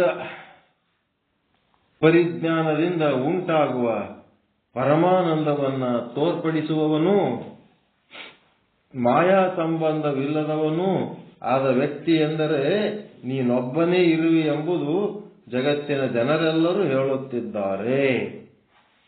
ಶಿವಾದ್ವೈತ ಪರಿಜ್ಞಾನದಿಂದ ಅಂದ್ರೆ ಯಾವ ಸಿದ್ಧಾಂತ ಇದು? ಶಕ್ತಿ ವಿಶಿಷ್ಟಾದ್ವೈತ ಸಿದ್ಧಾಂತದಿಂದ ಉಂಟಾಗುವ ಪರಮಾನಂದವನ್ನು ತೋರ್ಪಡಿಸುವವನು, ಆನಂದ ವ್ಯಕ್ತಪಡಿಸುವವನು, ಮತ್ತೆ ಮಾಯಾ ಸಂಬಂಧವಿಲ್ಲದವನು ಆದ ವ್ಯಕ್ತಿ ಜಗತ್ತಿನ ನೀನೊಬ್ಬನೇ ಅದಿ ನೋಡಪ್ಪ ಅಂತೇಳಿ. ಹೇ ಅಗಸ್ತ್ಯನೇ, ಪೂರ್ವಕಾಲದಲ್ಲಿ ಪಾರ್ವತಿ ನಂದನನಾದ ಷಣ್ಮುಖನು ಶಿವಪ್ರವೋಕ್ತವಾದ ಶಿವಧರ್ಮ ಉತ್ತರವೆಂಬ ಶಾಸ್ತ್ರವನ್ನು ನಿನಗೆ ಉಪದೇಶಿಸಿದ್ದನು. ಅಗಸ್ತ್ಯ ಮಹರ್ಷಿಗೆ ದೇವಲೋಕದೊಳಗೆ ಷಣ್ಮುಖನಿಂದ ಈ ಒಂದು ಶಿವಧರ್ಮ ಓತ್ತರ ಎಂಬ ಶಾಸ್ತ್ರ, ಶಿವಧರ್ಮೋತ್ತರ ಎಂಬ ಶಾಸ್ತ್ರವನ್ನ ಆ ಷಣ್ಮುಖನಿಂದ ಉಪದೇಶ ಹೊಂದಿದ್ದ ಅಗಸ್ತ್ಯ ಮಹರ್ಷಿ. ಎಲ್ಲ ಈ ಅಗಸ್ತ್ಯ ಮಹರ್ಷಿಯೇ ಘೋರವಾದ ಸಂಸಾರದ ಹೆದರಿಕೆಯನ್ನ ದೂರ ಮಾಡಬಲ್ಲ ಶಿವಭಕ್ತಿಯು ನಿನ್ನಿಂದಲೇ ಈ ಜಗತ್ತಿನಲ್ಲಿ ಪ್ರಕಾಶಿಸುವಂತದ್ದಾಯಿತು ಅಂಥೇಳಿ ಇದು ಏನಾಯ್ತು, ಆತ ಈ ಸಿದ್ಧಾಂತವನ್ನು ತಿಳ್ಕೊಳ್ಳೋದಕ್ಕಿಂತ ಮೊದಲ ಶಿವನ ಬಗ್ಗೆ ಒಂದಿಷ್ಟು ಗೊತ್ತಿದ್ದದ್ರ ಬಗ್ಗೆ ಇವರು ವರ್ಣನ ಮಾಡಿದ್ರು. ಅಷ್ಟು ಗೊತ್ತಿದ್ರೂ ಸಹಿತ ಅವನಿಗೆ ಪರಮಾನಂದ ಪ್ರಾಪ್ತಿ ಸರ್ವ ದುಃಖ ನಿವೃತ್ತಿ ರೂಪ ಮೋಕ್ಷ ಆಗಿರಲಿಲ್ಲ. ಅವನಿಗೆ ಅತೃಪ್ತಿನೇ ಬಹಳ ಇತ್ತು. ಅದಕ್ಕೆ ಈಗ ಅಗಸ್ತ್ಯ ಏನ್ ಮಾಡ್ತಾನ, ತನ್ನ ಅಭಿಲಾಷೆಯನ್ನ ವ್ಯಕ್ತಪಡಿಸ್ತಾ ಇದ್ದಾನೆ. ಇಷ್ಟೆಲ್ಲ ನೀನ್ ಅದಿ ಅಂತೇಳಿ ನನಗೆ ಗೊತ್ತದಪ್ಪ ಅಂತೇಳಿ. ಅವಾಗೇ ಆಗಲಿ ಯಾರೇ ಶಿಷ್ಯರು ಹೊಸದಾಗಿ ಬಂದಾಗ ಅವರು ಯಾವ ಮಟ್ಟದವರದರ, ಅವ್ರದ್ದು ಏನು ಅವಶ್ಯಕತೆ ಅದ, ಇದನ್ನ ನಾವು ಸರಿಯಾಗಿ ತಿಳ್ಕೊಂಡು ಅವ್ರ ಜೊತೆಗೆ ಡೀಲ್ ಮಾಡ್ಬೇಕು. ಅದು ಬಿಟ್ಟಕ್ಕೆ ಸೀದಾ ನಮಗೇನು ಗೊತ್ತದ ಅದೇ ಹೋಗಿ ಅವ್ರ ತಲೆ ಮೇಲೆ ಹಾಕಿದ್ರೆ ಅದಕ್ಕಿಂತ ಹೆಚ್ಚು ತಿಳ್ಕೊಂಡಿರ್ಬೋದು ಅವರು, ಅಥವಾ ಅದನ್ನು ತಿಳ್ಕೊಳ್ಳೋಂಥ ಯೋಗ್ಯತೆ ಇಲ್ಲದವ್ರನ್ನೂ ಇರ್ಬೋದು. ಅವ್ರಿಗೇನು ಅವಶ್ಯಕತೆ ಅದ ಅನ್ನೋದು ಅನುವಿನಿಂದ ತಿಳ್ಕೊಳ್ಳೋದು ಬಹಳ ಅವಶ್ಯಕತೆ ಅದ. ಅದಕ್ಕೆ ಇಲ್ಲಿ ಅಗಸ್ತ್ಯನ ಅಭಿಲಾಷೆ ಏನದ? ಶ್ರೀ ರೇಣುಕ ಭಗವತ್ಪಾದರಿಂದ ಹೇಳಿದ ಈ ನುಡಿಗಳನ್ನ ಕೇಳಿದ ಅಗಸ್ತ್ಯನು ತನ್ನ ಜೀವನವನ್ನು ಸಾರ್ಥಕವಾಗಿ ಭಾವಿಸಿ ಈ ರೀತಿ ವಿಜ್ಞಾಪಿಸಿಕೊಂಡ. ಇಷ್ಟು ಹೊಗಳಿದ್ರೆ ಸಾಕು, ಅಬ್ಬಾಬಾಬಾ ನನ್ನ ಬಗ್ಗೆ ಗುರುಗಳಿಗೆಲ್ಲ ಗೊತ್ತದಲ್ಲಪ್ಪ, ಇನ್ನೇನು ಮಾಡದೇ ಬೇಕಾಗಿಲ್ಲ, ಎಲ್ಲ ಚಂದ ತಿಳ್ಕೊಂಡ್ಬಿಟ್ಟಾರ ನನ್ನ ಬಗ್ಗೆ ಗುರುಗಳು ಅಂತೇಳಿ ಅವನೇನು ಉಬ್ಬಲಿಲ್ಲ. ಏನ್ ಮಾಡ್ದ ಅಗಸ್ತ್ಯ ಮಹರ್ಷಿ? ಇತಿ ತಸ್ಯ ವಚಂ ಶ್ರುತ್ವಾ ಸಿದ್ಧಸ್ಯ ಮುನಿ ಪುಂಗವಃ ಗಂಭೀರ ಗುಣಯಾ ವಾಚ ಬಭಾಷೆ ಭಕ್ತಿಪೂರ್ವಕಂ ಅಹಮೇವ ಮುನೀಂದ್ರಾಣಾಂ ಲಾಲನೀಯೋಸ್ಮಿ ಸರ್ವದಾ ಭವದಾಗಮ ಸಂಪತ್ತಿರ್ಮಾ ವಿನಾ ಕಶ್ಚ ಸಂಭವೇತ್. ಹಾಡ್ರಿ ಮುಂದಿಂದು. ಸ್ಥಿರ ಮಧ್ಯ ಶಿವಜ್ಞಾನಂ ಸ್ಥಿರಾಮೇ ತಾಪದ ಕ್ರಿಯಾಂ ಭವದ್ದರ್ಶನ ಪುಣ್ಯೇನ ಸ್ಥಿರಾಮೇ ಮುನ್ನಾಯತಾ ಸಂಸಾರ ಸರ್ಪದುಷ್ಟಾನಾಂ ಯತ್ರೆ ಕಟಾಕ್ಷಸ್ತವ ಕಲ್ಯಾಣಂ ಸಮಜ್ಜೀವನ ದೇಶಜಂ ಸಮಸ್ತಲೋಕಸಂಗ್ರಹ ತಾಪತ್ರಯ ಮಹಾನಲ ತತ್ಪದಾಂಬುಕಣಾಸ್ವಾದಾತ್ ಉಪಶ್ಯಾಮ್ಯ ದೇಹಿನಾಂ ರೇಣುಕಂ ತ್ವಾಂ ಜಾನಾಮಿ ಜಗನ್ನಾಥಂ ಶಿವಪ್ರಿಯಂ ಅವತೀರ್ಣಂ ಮಾಂ ಭೂಮಿಂ ಮದನುಗ್ರಹ ಕಾಂಕ್ಷಯಾ ಭವಾದೃಶ್ಯಾನಾಂ ಸಿದ್ಧಾನಾಂ ಪ್ರಬೋಧತ್ವಜ ಜನ್ಮನಾಂ ಪ್ರವೃತ್ತಿ ದೃಷ್ಟಿಲೋಕೆ ಪರಾನುಗ್ರಹಕಾರಿಣಿ ತನ್ಮುಖಾತ್ ಶ್ರೋತೃಮಿಚ್ಛಾಮಿ ಸಿದ್ಧಾಂತಂ ಶ್ರುತಿ ಸಮ್ಮತಂ ಸರ್ವಜ್ಞವನಮೇ ಸಾಕ್ಷಾತ್ ಶೈವಂ ಸರ್ವಾರ್ಥ ಸಾಧಕಂ ಸತ್ಯಸಿದ್ಧಿಕರಂ ಪುಂಸಾಂ ಸರ್ವಯೋಗೀಂದ್ರ ಸೇವಿತಂ ದುರಾಚಾರೈರನುಘ್ರಾತಂ ಶ್ರೀಕೃತಂ ವೇದ ವೇದಿನಿ ಶಿವಾತ್ಮೈಕ್ಯ ಮಹಾಬೋಧ ಸಂಪ್ರದಾಯ ಪ್ರವರ್ತಕಂ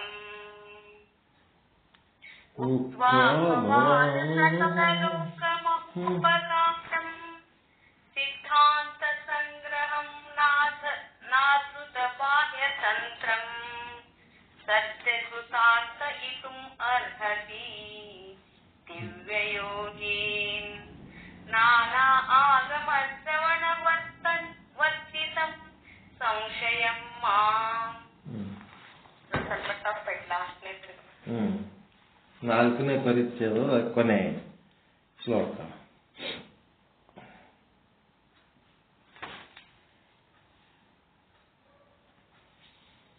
ಅಗಸ್ತ್ಯನ ಅಭಿಲಾಷೆ, ಶಿಷ್ಯನ ಅಭಿಲಾಷೆ ಏನದ? ಶ್ರೀ ರೇಣುಕ ಭಗವತ್ಪಾದರಿಂದ ಹೇಳಿದ ಈ ನುಡಿಗಳನ್ನು ಕೇಳಿದ ಅಗಸ್ತ್ಯನು ತನ್ನ ಜೀವನವನ್ನ ಸಾರ್ಥಕವನ್ನಾಗಿ ಭಾವಿಸಿ ಈ ರೀತಿಯಾಗಿ ವಿಜ್ಞಾಪಿಸಿಕೊಂಡನು. ಏನ್ ಕೇಳಿದ್ನಪ್ಪ ಅಂತಂದ್ರೆ, ಶ್ರೀ ರೇಣುಕ ಗಣಾಧೀಶ್ವರರು ಹೇಳಿರುವ ಮಾತುಗಳನ್ನು ಕೇಳಿದ ಶ್ರೀ ಅಗಸ್ತ್ಯ ಮಹರ್ಷಿಯು ಭಕ್ತಿಪೂರ್ವಕವಾಗಿ ಅತ್ಯಂತ ಗೌರವಪೂರ್ಣವಾದ ವಾಣಿಯಿಂದ ನುಡಿಯತೊಡಗಿದನು. ಗುರುಗಳು ಏನ್ ಹೇಳ್ತಾರ ಹೇಳುವಾಗ ಕೂತು ಕೇಳ್ದ. ಕೇಳಿ ಏನ್ ಮಾಡ್ದ, ಮುಂದೆ ಅಗಸ್ತ್ಯ ಮಹರ್ಷಿ ತಾನು ಭಕ್ತಿಪೂರ್ವಕವಾಗಿ ತಾನು ತನ್ನ ವಿಚಾರಗಳನ್ನು ಕೇಳಕತ್ತ. ಏನಂತ? ಎಲೈ ಆಚಾರ್ಯವರ್ಯನೇ, ಬೇರೆ ಯಾವ ಋಷಿಗಳಿಗೂ ಸಿಗದೇ ಇರುವ ನಿನ್ನ ದರ್ಶನ ಭಾಗ್ಯವು ನನಗೆ ದೊರೆತಿರುವುದರಿಂದ ನಾನು ನನ್ನನ್ನು ಎಲ್ಲ ಮಹರ್ಷಿಗಳಿಗಿಂತಲೂ ಶ್ರೇಷ್ಠನನ್ನಾಗಿ ತಿಳಿದುಕೊಳ್ಳುತ್ತೇನೆ. ಹೆಂಗದ ಇದು ಡೈಲಾಗ್? ಫಸ್ಟ್ ಈ ಭಾವನೆ ಇರಬೇಕು. ನಮಗ ಚಿಕ್ಕ ಗುರುಗಳು ಅತ್ಯಂತ ಶ್ರೇಷ್ಠ, ಅದು ಮೊದಲು ತಲೆಗಿರ್ಬೇಕು. ಹೋಗಿ ಅವ್ರು ಹೆಂಗದಾರ, ಅವ್ರು ಏನ್ ಹೇಳ್ತಾರ, ಇವ್ರಕಿಂತ ಅವ್ರು ಚಲೋ ಹೇಳ್ತಾರ, ಅವ್ರಕಿಂತ ಇವ್ರು ಶಾಣೆರದಾರ, ಇವ್ರಕಿಂತ ಅವ್ರು ದಾಟ್ರದಾರ, ಇವೆಲ್ಲ ಕಂಪ್ಯಾರಿಸನ್ ಬಿಟ್ಟು ನಾವು ಏನ್ ಸಿಕ್ಕದ ಅದನ್ನ ಮೊದಲು ನಾವು ದೊಡ್ಡದು ಮಾಡ್ಕೊಳ್ಳೋದು ಕಲಿಬೇಕು.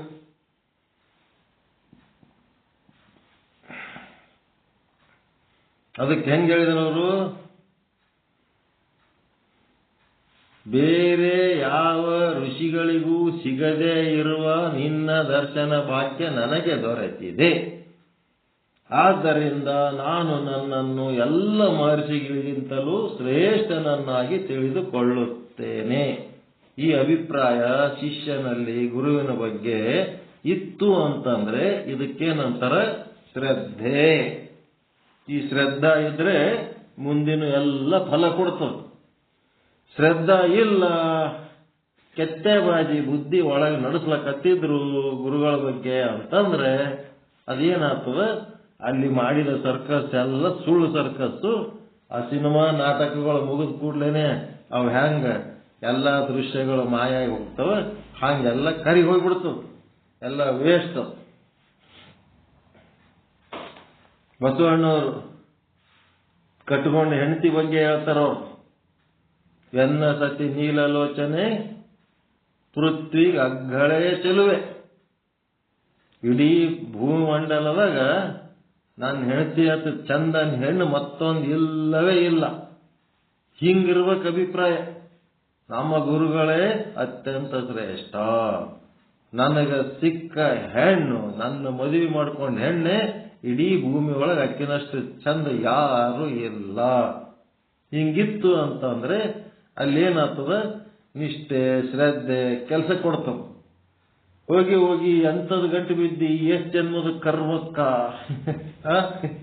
ನೀ ಎಂತ ಗಂಟು ಬಿದ್ದೆ ಅಂತ ಅವ್ರು ಹತ್ತಿರ್ತಾರೆ, ನೀ ಎಂತಕ್ಕೆ ಗಂಟು ಬಿದ್ದೆ ಅಂತ ಇವ್ರು ಅಂತಿರ್ತಾರೆ.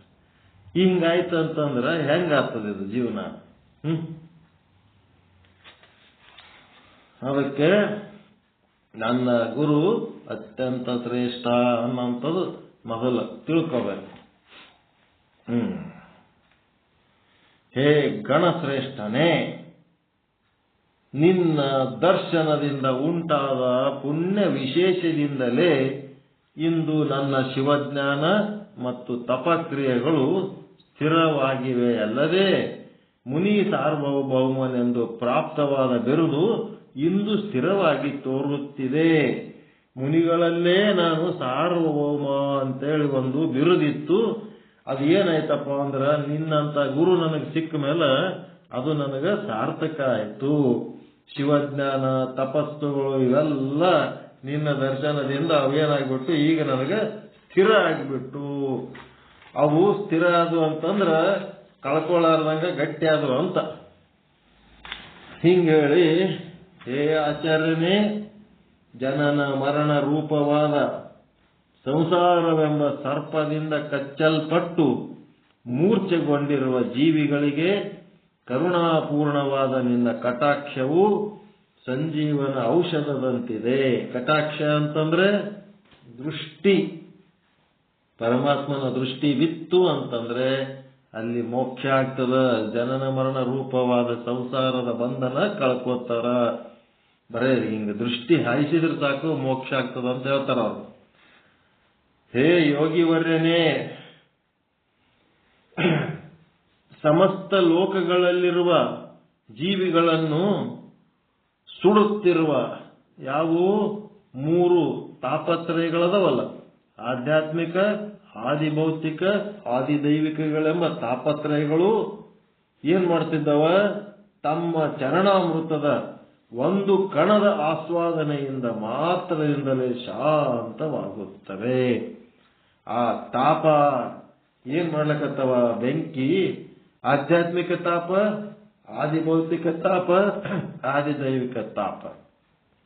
ಈ 3 ತಾಪಗಳೇನಾಗ್ತವ? ಗುರುವಿನ ಚರಣಾಮೃತದ ಒಂದು ಕಣ, ಆ ಒಂದು ಕಣದ ಆಸ್ವಾದನೆಯಿಂದ ಏನಾಗ್ತದ? ಶಾಂತ ಆಗ್ತದ. ಇವೆಲ್ಲ ತಾಪತ್ರಯಗಳ ಬಗ್ಗೆ ಮುಂದೆ ವಿಶ್ಲೇಷಣೆ ಬರ್ತದ. ಇಲ್ಲಿ ಇದನ್ನು ಬಿಚ್ಕೊಂಡು ಕೂತೇವಂದ್ರ ಈ ಚರಿತ್ರೆಯ ಭಾಗ ಹಿಂದೆ ಬೀಳ್ತವ. ಅದಕ್ಕೆ ಈಗ ಅಷ್ಟೇ ತಾಪತ್ರಯಗಳು ಯಾವುವು ಅಂದ್ರೆ ಆಧ್ಯಾತ್ಮಿಕ ತಾಪ, ಆದಿಭೌತಿಕ ತಾಪ, ಆದಿದೈವಿಕ ತಾಪ ಅಂತ ತಿಳ್ಕೋಬೇಕು. ರೇಣುಕಂ ತ್ವಾಂ ವಿಜಾನಾಮಿ ಗಣನಾಥಂ ಶಿವಪ್ರಿಯಂ ಅಂದ್ರೆ, ಹೇ ಗಣಶ್ರೇಷ್ಠನಾದ ರೇಣುಕಾಚಾರ್ಯನೇ, ಶಿವನ ಅತ್ಯಂತ ಪ್ರೇಮಕ್ಕೆ ಪಾತ್ರನಾದ ನೀನು ನನ್ನನ್ನು ಅನುಗ್ರಹಿಸುವುದಕ್ಕಾಗಿಯೇ ಈ ಭೂಲೋಕಕ್ಕೆ ಅವತರಿಸಿರುವೆ ಎಂಬುದನ್ನು ನಾನು ಬಲ್ಲೆ. ಎಲ್ಲ ಈ ಆಚಾರ್ಯ ಶ್ರೇಷ್ಠನೇ, ಶಿವಜ್ಞಾನದಿಂದ ಜನನ ಮರಣಾತ್ಮಕ ಸಂಸಾರವನ್ನ ನಾಶ ಮಾಡಿಕೊಂಡಂತ ತಮ್ಮಂತ ಸಿದ್ಧ ಪುರುಷರ ಈ ರೀತಿಯಾದ ಲೋಕ ಸಂಚಾರವು ಸಕಲ ಪ್ರಾಣಿಗಳಿಗೆ ಅನುಗ್ರಹವನ್ನು ಉಂಟು ಮಾಡುವಂತವಾಗಿವೆ. ಅವ್ರು ನೋಡ್ರಿ, ಜನನ ಮರಣಗಳ ಸಂಸಾರ ನಾಶ ಮಾಡಿಕೊಂಡಂತ ರೇಣುಕಾಚಾರ್ಯರು, ಅವರು ತಂದೆ ತಾಯಿ ಯಾರು, ಹೆಂಗ್ ಹುಟ್ಟಿದ್ರು ಅಂತ ಹೇಳಿ ಅವ್ರ ಬಗ್ಗೆ ಜನನ ಮರಣಗಳನ್ನ ಗೆದ್ದಂತ ಒಂದು ದಿವ್ಯ ಶರೀರಿಯಾದಂತ ರೇಣುಕರ ಬಗ್ಗೆ ಲೌಕಿಕ ಜೀವಿಗಳ ಹಾಗೆ ಪ್ರಶ್ನೆ ಮಾಡ್ತಿರ್ತಾರೆ ತಿಳಿಗೇಡಿಗಳು.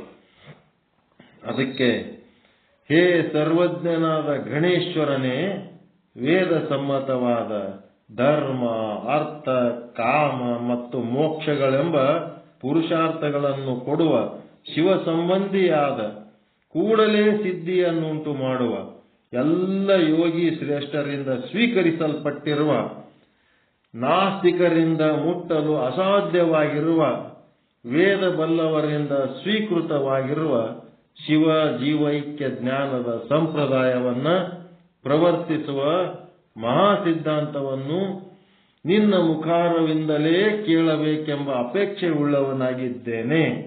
ಆದ್ದರಿಂದ ಕೃಪೆ ಮಾಡಿ ನನಗೆ ಉಪದೇಶಿಸಬೇಕೆಂದು ಶ್ರೀ ಅಗಸ್ತ್ಯ ಮಹರ್ಷಿಯು ಶ್ರೀ ರೇಣುಕ ಭಗವತ್ಪಾದರನ್ನ ಅನನ್ಯವಾಗಿ ಬೇಡಿಕೊಂಡ. ಅಂದ್ರೆ ಏನಾಯ್ತು? ಶಿವ ಜೀವೈಕ್ಯ ಜ್ಞಾನದ ಸಂಪ್ರದಾಯವನ್ನ ಪ್ರವರ್ತಿಸುವ ಮಹಾಸಿದ್ಧಾಂತದ ಉಪದೇಶ ನನಗೆ ಮಾಡು ಅಂತ ಕೇಳ. ಆ ಮಹಾಯೋಗಿಯಾದ ಹೇ ರೇಣುಕಾಚಾರ್ಯನೇ ಕಾಮಿಕಾದಿ ವಾತುಲಾಂತ್ಯ ಅಂದ್ರ ಕಾಮಿಕಾಗಮದಿಂದ ವಾತುಲಾಗಮದ ತನಕ 28 ಆಗಮಗಳ ಶಾಸ್ತ್ರಗಳನ್ನು ಕೇಳಿ ನನ್ನ ಮನಸ್ಸಿನಲ್ಲಿ ಅನೇಕ ಸಂದೇಹಗಳು ಉದ್ಭವಿಸುವೆ. ಆ 28 ಆಗಮಗಳ ಕೇಳಿ ನನಗೆ ಮನಸ್ಸಿನಾಗ ಸಂದೇಹ ಉದ್ಭವಿಸವ. ಆ ಎಲ್ಲ ಸಂದೇಹಗಳನ್ನ ನಿವಾರಿಸಬಲ್ಲ ವೇದವನ್ನ ಅಂಗೀಕರಿಸದೇ ಇರುವ ಜೈನ, ಬೌದ್ಧ, ಚಾರ್ವಾಕಾದಿ ನಾಸ್ತಿಕ ಸಿದ್ಧಾಂತಗಳನ್ನು ಖಂಡಿಸಬಲ್ಲ, ಜಗತ್ತಿನ ಸಕಲ ಮಾನವರಿಗೆ ಕಲ್ಯಾಣವನ್ನು ಉಂಟು ಮಾಡುವ ಶಿವ ಸಿದ್ಧಾಂತ ಶಾಸ್ತ್ರವನ್ನು ನನಗೆ ಉಪದೇಶ ಮಾಡಿ ಸದ್ಯ ನನ್ನನ್ನು ಕೃತಾರ್ಥನನ್ನಾಗಿ ಮಾಡಬೇಕೆಂದು ಶ್ರೀ ಅಗಸ್ತ್ಯನು ಪುನಃ ಪ್ರಾರ್ಥಿಸಿಕೊಂಡ. ಇದು ಸಿದ್ಧಾಂತ ಶಿಖಾಮಣಿ ಪ್ರವಚನ ಪ್ರಭೆ ಗ್ರಂಥದ ಪೂರ್ವ ಪೀಠಿಕಾ ಭಾಗ, ಅಂದ್ರೆ ಚತುರ್ಥ ಪರಿಚ್ಛೇದ ಮುಕ್ತಾಯವಾಯಿತು. ಇದು ಏನದಪ್ಪ ಅಂದ್ರೆ ಶ್ಲೋಕ, ಆ ಶ್ಲೋಕದೊಳಗಿನ ಶಬ್ದಾರ್ಥ ಮತ್ತೆ ಕೆಳಗ ಸಂಕ್ಷಿಪ್ತ ಅರ್ಥ ಇರುವಂತದ್ದು ಈ ಗ್ರಂಥ ಅದ. ನೀವು ಯಾರು ಒಂದಿಬ್ಬರು ಸೇರಿ ಈ ಒಂದು ಏನ್ ಹಿಡಿಬೇಕು, ಪ್ರವಚನ ಪ್ರಭೆಯನ್ನ ರೀಡಿಂಗ್ ಮಾಡಬೇಕು. ಶಿವಯೋಗ ಅಂತಂದ್ರೆ ಏನಪ್ಪ ಅಂತಂದ್ರೆ ಈಗ ಸದ್ಯಕ್ಕೆ ಏನ್ ತಿಳ್ಕೋಬೇಕು? ರೀಡಿಂಗ್ ಪ್ರವಚನ ಪ್ರಭೆ ಇಟ್ ಸೆಲ್ಫ್ ಈಸ್ ಎ ಶಿವಯೋಗ. ಹೌದಾ ಇಲ್ಲ? ಶಿವಯೋಗಕ್ಕೆ ಸಂಬಂಧಪಟ್ಟಂತ ಗ್ರಂಥವನ್ನ ಓದುವುದೇ ಈಗ ಸದ್ಯಕ್ಕೆ ಇರುವ ಶಿವಯೋಗ. ರೀಡಿಂಗ್ ಶಿವಯೋಗದ ಒಂದು ಭಾಗ, ಹೌದಾ ಅಲ್ಲ? ಇದು ಶಿವಯೋಗ ಅಂದ್ರೆ ಏನು ಅಂತ ತಿಳ್ಕೊಳ್ಳಂತ ಒಂದು ಸಾಧನೆಗೆ ಸಂಬಂಧಪಟ್ಟಂತ ಶಾಸ್ತ್ರ ಜ್ಞಾನ ಪಡ್ಕೊಳ್ಳೋದಿದು ಶಿವಯೋಗ, ಹೌದಾ ಅಲ್ಲ?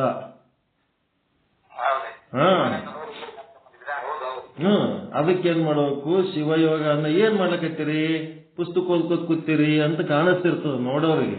ನಾವೇನ್ ಪುಸ್ತಕ ಓದ್ಲಕತ್ತೀವ?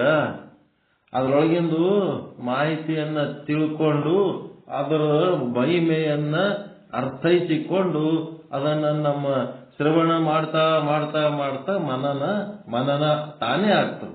ಶ್ರವಣ ಮಾಡ್ತಾ ಇದ್ರು ಆಮೇಲೆ ಅದು ನಿಧಿಧ್ಯಾಸನ ಆಗಿ ತಂದು ತಾನೇ ಒಳಗೆ ಗಟ್ಟಿ ಆಗ್ತದೆ. ಅದಕ್ಕೆ ಈ ಪ್ರವಚನ ಪ್ರಭೆ ಕಂಟಿನ್ಯೂ ಮಾಡುವಂತ ಜವಾಬ್ದಾರಿ ಯಾರು ತಗೋತೀರಿ? ಗೌರಮ್ಮ ಅವರು ಹಾಡ್ತಾರ, ಅದ್ರ ಕೆಳಗಿಂದ ಅರ್ಥ ಓದೋದು ಯಾರು ಮಾಡ್ತೀರಿ? ಮಾಡ್ರಿ, ಯಾರ ಮಾಡ್ರಿ.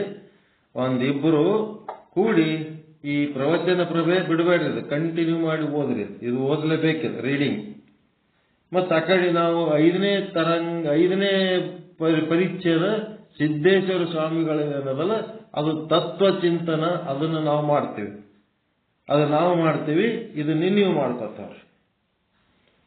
ನಾವು ಇರ್ಲಿ ಬಿಡ್ಲಿ ಪ್ರವಚನ ಪ್ರಭೆ ರೀಡಿಂಗು ಕಂಟಿನ್ಯೂ ಬಿಡ್ರಿ. ನಾವು ಬಂದಾಗ ಆ ಸಿದ್ದೇಶ್ವರ ಸ್ವಾಮಿಗಳ ಪ್ರವಚನ ಯಾವುದು ಸಿದ್ಧಾಂತ ಶಿಖಾಮಣಿ ಒಳಗಿಂದ ತತ್ವ ಚಿಂತನ ನಾವು ಮಾಡ್ತಿರ್ತೀವಿ. ಬೇಕಾದಷ್ಟು ಆಯ್ತಿಲ್ಲ ಈಗ. ಇದು ಅದು ಎರಡು ನಡೀತಾವ ಗಾಡಿ. ಹೆಂಗ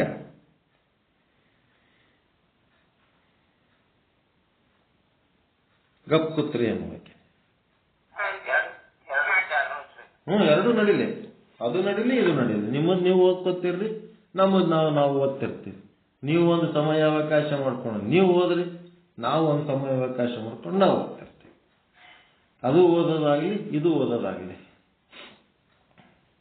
ಆಯ್ತು, ಇಷ್ಟು ಮಾಡಿದ್ಮೇಲೆ ಏನದ ಮುಂದೆ ಮಾಡ್ಲಕ್ಕೆ? ಏನಿಲ್ಲ, ಬೇಕಾದಷ್ಟು ಆಗ್ತದೆ ಕೆಲಸ. 101 ಸ್ಥಳಗಳ ವಿಶ್ಲೇಷಣೆ ಮಾಡಿದ್ಮೇಲೆ ಎಂತ ಅದ್ಭುತ ಕೆಲಸ ಆಗ್ತದೆ.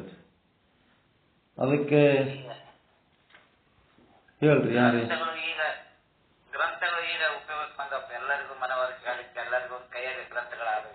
ನಿಮ್ಮ ಎಲ್ಲ ಹೋಗಿ ನೀವೇ ಯಾರು ತಂದು ಕೊಟ್ಟಿರಲ್ಲಪ್ಪ. ಈಗ ಉಪಯೋಗಕ್ಕೆ ಬಂದ ಒಳ್ಳೆ ಅವಕಾಶ ಎಲ್ಲರಿಗೂ. ಎಲ್ಲ ಅವರೇ ಓದ್ಲಿಕ್ಕತ್ತಾರೆ, ಎಲ್ಲ ಅವರೇ ಮಾಡ್ತಾರೆ.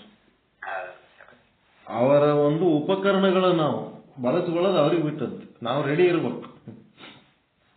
ನಮ್ಮನ್ನು ಅವ್ರು ಬಳಸ್ಕೊಂಡು ತಮ್ಮ ಸಾಹಿತ್ಯವನ್ನು ಓದ್ಲಿಕ್ಕತ್ತಾರ. ಅದು ಓದಿದ್ಮೇಲೆ ನಾವು ಚೆನ್ನಾಗಿ ಗಟ್ಟಿ ಆಗ್ತೀವಿ, ನಾವೇ ಒಳ್ಳೆಯವರಾಗ್ತೀವಿ.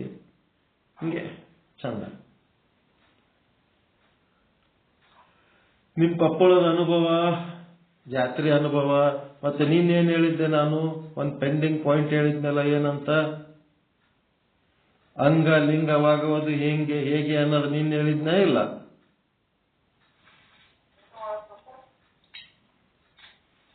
ನಿನ್ನೇನು ಹೇಳಿದ್ದೆ? ಅಂಗ ಲಿಂಗವಾಗುವುದು ಹೇಗೆ. ಮತ್ತಿವತ್ತೇನು ಕೇಳ್ಬೇಕಂತ ಹೇಳಿದೆ? ಜೀವ ಶಿವನಾಗುವುದು ಹೇಗೆ. ಶಿವನೇ ಹೋಗಿ ಜೀವ ಯಾಕಾಗ್ಯಾನ? ಕೂಟಸ್ಥ ಜೀವ ಯಾಕಾಗ್ಯಾನ? ತನ್ನ ಸ್ವರೂಪದ ಮರೆವಿಯಿಂದ. ಏನಾಗ್ಯಾನ ಜೀವ ಆಗ್ಯಾನ ಅಂದ್ರೆ ಜೀವನ ಲಕ್ಷಣಗಳೇನು? ಜನನ, ಉಪಜೀವನ, ಮರಣ. ಇವೆಲ್ಲ ನನಗೆ ಆಗ್ತಾವ ಅಂತ ತಿಳ್ಕೊಂಡ. ಯಾರು? ಜೀವ. ಅದು ಶರೀರಕ್ಕೆ ಆಗ್ತಾವ, ಆತ್ಮಕ್ಕೆ ಆಗಂಗಿಲ್ಲ. ಜೀವ ಏನಾಗ್ಯದ ತನಗೆ ಆಗ್ತಾವ ಅಂತ ತಿಳ್ಕೊಂಡು ಭಯ ದುಃಖದಾಗ ಇರ್ತಾನೆ. ಯಾವಾಗ ಈ ಜನನ, ಉಪಜೀವನ, ಮರಣ ಇವೆಲ್ಲ ಏನದವ ಸ್ಥೂಲ ಸೂಕ್ಷ್ಮ ಶರೀರಗಳಿಗೆ ಸಂಬಂಧಪಟ್ಟಂತ ವಿಷಯಗಳು, ನಾನು ಕೂಟಸ್ಥ, ನಾನು ಆತ್ಮ, ನಾನು ಸಾಕ್ಷಿ, ನಾನು ಸಚ್ಚಿದಾನಂದ ಅಂತ ತಿಳ್ಕೊಂಡಾಗ ಏನದ? ಜನನ, ಉಪಜೀವನ, ಮರಣ ಇವು ನನ್ನಲ್ಲೇ ನಡೆದವ ಅಂತ ತಿಳ್ಕೊಂಡಾಗ ಏನಾದ? ಜೀವ ಅದ. ಇವು ನನ್ನ ಅಲ್ಲ, ಇವೆಲ್ಲ ಶರೀರದ ಕರ್ಮಗಳಿವು. ನಾನು ಆತ್ಮ, ಇಲ್ಲಿ ನಂದೇನು ಇಲ್ಲ, ಈ ಜನನೂ ಇಲ್ಲ, ನಾ ಹುಟ್ಟವನು ಅಲ್ಲ, ಇಲ್ಲಿ ಉಪಜೀವನ ಮಾಡವನು ಅಲ್ಲ, ಮರಣ ಹೊಂದವನು ಅಲ್ಲ, ನಾನು ಆತ್ಮ, ನಾ ಸಚ್ಚಿದಾನ ಅಂತ ತಿಳ್ಕೊಂಡ್ರೆ ಏನಾಯ್ತು? ಶಿವನಾದ. ಅಹಂ ಕರ್ತ ಅಂದ್ರೆ ಅಹಂ ಪಾಪಕರ್ತ, ಅಹಂ ಪುಣ್ಯಕರ್ತ ಅಂದ್ರೆ ನಾನು ಕರ್ತ ಅಂತೇಳಿ ಕರ್ತೃತ್ವ ಭಾವ, ನಾನೇ ಮಾಡ್ಲಿಕ್ಕೆ ತಿನಿ ಅಂತ ತಿಳ್ಕೊಂಡಿದ್ನಂತಂದ್ರೆ ಜೀವ. ಅಹಂ ಕರ್ತ, ಅಹಂ ಪಾಪಕರ್ತ, ಅಹಂ ಪುಣ್ಯಕರ್ತ ಅಂತ ತಿಳ್ಕೊಂಡ್ರೆ ಜೀವ. ಈ ಪಾಪ ಪುಣ್ಯ ಮಾಡುವ ಕರ್ತ ನಾನಲ್ಲ, ನಾನು ಆತ್ಮ. ಈ ಪಾಪ ಮಾಡೋದು ಪುಣ್ಯ ಮಾಡೋದು ನನ್ನ ದೇಹಾದಿಗಳು ಅಂತ ತಿಳ್ಕೊಂಡ್ರೆ ದೇವ ಶಿವ. ಮತ್ತೆ ಅಹಂ ಭೋಕ್ತ, ಅಹಂ ಸುಖಿ, ಅಹಂ ದುಃಖಿ, ನಾ ಸುಖಿ ಅದೀನಿ, ನಾ ದುಃಖಿ ಅದೀನಿ ಅಂತ ಹೇಳಕ್ಕೆ ನನಗೆ ಹಂಗ ಆಗ್ಲಕತ್ತದ, ಹಿಂಗ ಆಗ್ಲಕತ್ತದ ಅಂತೇಳಿ ಸಂತೋಷ ಬಂದಾಗ ಉಬ್ಬದು, ಕಷ್ಟ ಬಂದಾಗ ಕುಗ್ಗದು, ಈ ತರ ಮಾಡಿದ್ರೆ ಜೀವ. ನನಗೆ ಸುಖನೂ ಸಂಬಂಧ ಇಲ್ಲ, ದುಃಖನೂ ಸಂಬಂಧ ಇಲ್ಲ, ನಾನು ಆತ್ಮ ಅಂತ ತಿಳ್ಕೊಂಡ್ರೆ ಶಿವ. ಬರವನು ನಾನು, ಹುಟ್ಟಿ ಬರವನು ನಾನು, ಸತ್ತು ಹೋಗವನು ನಾನು.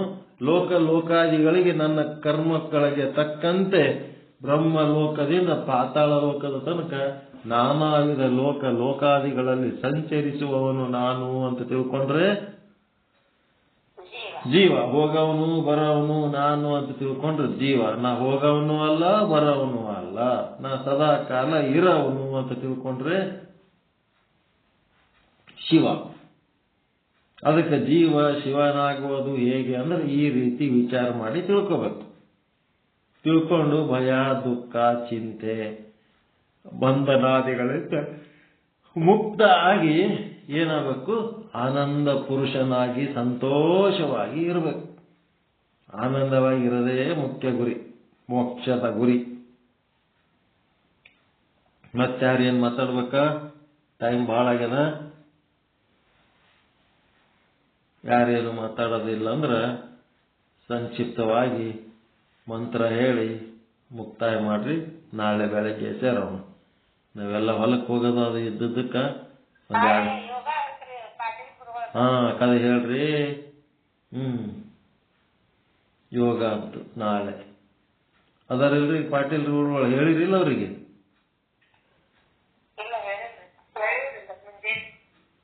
ಹೇಳ್ಬೇಕಲ್ಲ ಒಂದಿನ ಮೊದಲ.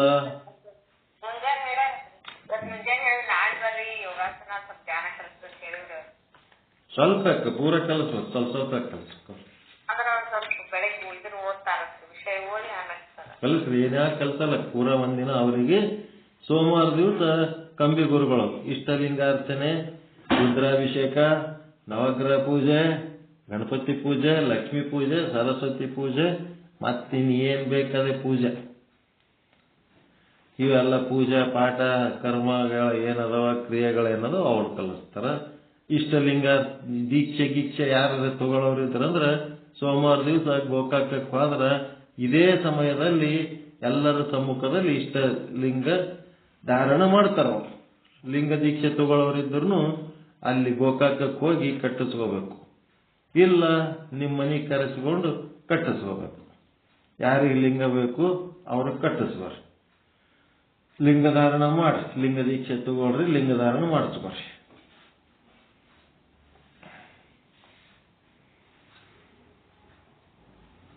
ಮತ್ತೇನ್ ಮಾಡೋದು? ಆಯ್ತಲ್ಲ, ಸಾಕಲ್ಲ, ಮತ್ತೇನ್ ಮಾಡೋದು? ಹಿಂಗೆ ಓಕೆ. ಅಪ್ಪಾಜಿ ಎಲ್ಲಾರು ಲಾಸ್ಟ್ ಶರಣ ಹಾಕ್ಬೇಕಾದಾಗ ಸಣ್ಣ ಎಲ್ಲ ಹಾಕೋಬಿಡ್ತಾರೆ. ಲಾಸ್ಟ್ ಹೇಳ್ಕೊಳ್ಳೋರು ಯಾರು ಹಾಕೋದು ಶರಣ ಎಲ್ಲ ಫೋನ್ಸ್ ಎಲ್ಲ ಆಗೋಗ್ಬಿಟ್ಟಿರ್ತಾರೆ, ಲಿಫ್ಟ್ ಆಗ್ಬಿಟ್ಟಿರ್ತಾರೆ. ಅದಕ್ಕೆ ಒಂದ್ 2 ನಿಮಿಷ ಎಲ್ಲಾರು ಇರಬೇಕು, ಎಲ್ಲಾರ್ಗು ಶರಣ ಹಾಕಿ ಎಲ್ಲ ಕೊನೆ ಅಂತಿದ್ರಿ ಮುಗಿಸ್ಬೇಕು ಅಂತ ನನ್ನ ಒಪ್ಪಿಗೆ. ಏನ ಹೇಳಕತ್ತಾರ ನೋಡ್ರಿ ಹಿರಿಯರು, ಕೇಳ್ರಿ. ಈಗ ಕೊನೆ ಅಂತೀರಿ ಮಂಗಳ ಆದ್ಮೇಲೆ ಎಲ್ಲಾರ್ಗು ಶರಣಪ್ಪ ಶರಣು ಅಂತ ಹೇಳ್ತಾರೆ, ಎಲ್ಲಾರ್ಗು ಹೇಳ್ತಾರೆ. ಹೇಳುವಾಗ ಎಲ್ಲಾರು ಇರ್ಬೇಕು. ಒಬ್ರು ಹೇಳಿದ ತಕ್ಷಣ ಅಲ್ಲೇ ಡ್ಯೂಟಿ ಮುಟ್ಟು ಹೊಟ್ಟೈತಾರೆ, ಇನ್ನೊಬ್ರು ಹೊಟ್ಟೈತಾರೆ. ಲಾಸ್ಟ್ ಇರೋದು ಯಾಕೆ ಹಾಕೋದು? ಫೋನ್ಗೆ ಹಾಕೋದ ಎಲ್ಲ ಸುಮ್ಮನಿರೋದು.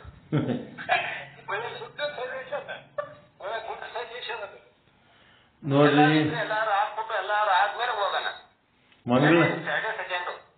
ಮಂಗಳಾರತಿ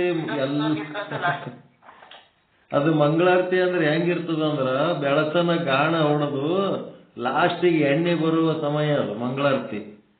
ಗಾಣ ಹೊಡೋದಕ್ಕೆ ಮಂಗಳಾರತಿ ಟೈಮಿಗೆ ಶರಣಾರ್ಥಿ ಹೇಳೋದ್ರಾಗೆ ಬಿಟ್ಟು ಆದ್ರೆ ಏನಾಯ್ತು, ಎಣ್ಣೆ ನಿಮಗೆ ಸಿಗಂಗಿಲ್ಲ ಅಷ್ಟೇ. ಅದಕ್ಕೆ ಅಟ್ಲೀಸ್ಟ್ ನಡ್ಬರ್ಕ್ ಯಾರು ಬಿಟ್ಟು ಹೋದ್ರ ಈ ಒಂದು ಐಕಾನ್ ಕಳಿಸ್ರಿ ಅಂತ ಹೇಳ್ತೇನೆ ನಾನು. ಸುಮ್ನೆ ಒಮ್ಮಿದೊಬ್ಬ ಯಾರ್ಯಾರ ಬಂದು ಜಮಾ ಹತ್ತಿರ್ತಾರೆ, ಯಾರ್ಯಾರು ಬಿಟ್ಟು ಹೋಗ್ತಿರ್ತಾರ. ಇದು ಕಳಿಸ್ಬೇಕಿದು. ಹೋಗುವಾಗ ಒಂದ್ ಸ್ವಲ್ಪ ಕೈ ಮುಗಿದು ಹೋಗ್ಬಿಟ್ರೆ ಬಹಳ ಚಲೋ ಆಯ್ತು. ಅದು ಮಾಡಂಗೇ ಇಲ್ಲ. ಯಾರು ಬೇಕವ್ರು ಸುಮ್ಮನೆ ಬರೋದು ಜಾಯ್ನ್ ಆಗೋದು, ಮತ್ತೆ ಸ್ವಲ್ಪ ಹೊತ್ತಾಗನೆ ಬಿಟ್ಟು ಹೋಗ್ಬಿಡೋದು. ಹಿಂಗೆ ಏನೇನೋ ಮಾಡ್ತಿರ್ತಾರೆ. ಮಾಡ್ರಿ ಹೆಂಗ್ ತಿಳಿತಾವ, ಹೇಳೋದೇನೋ ಹೇಳ್ತಿರ್ತೀವಿ, ಮತ್ತೆ ಮಾಡ್ಲಿಲ್ಲ ನಾವೇನ್ ಮಾಡ್ಲಿಕ್ಕೆ. ಆಯ್ತು, ಏನ್ ಮಂಗಳಾರತಿ ಏನ್ ಮಾಡ್ತೀರಿ ಮಾಡಿ. ಶರಣಾರ್ಥಿ ಆಗ ತನಕ ಎಲ್ಲರೂ ಇರ್ಬೇಕಂತ ಹೇಳ್ಯಾರ ಗುರುಗಳು.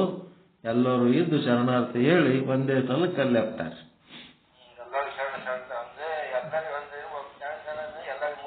ನೋಡ್ತವ್ರು. ಒಳ್ಳೆ ಸಜೆಷನ್.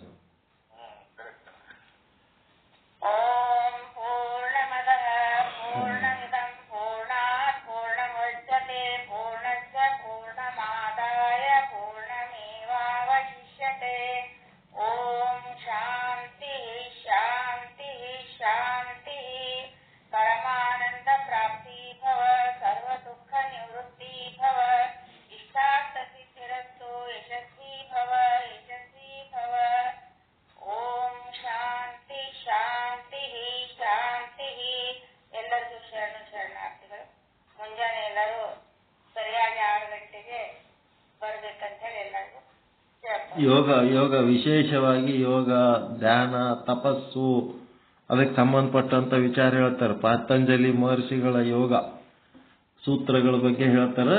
ಮತ್ತಿನ್ನ ಏನಾರೇ ನಿಮಗೆ ಸಾಧನೆಗಳು ಬೇಕಂದ್ರೂ ಮಾರ್ಗದರ್ಶನ ಮಾಡ್ತಾರೆ.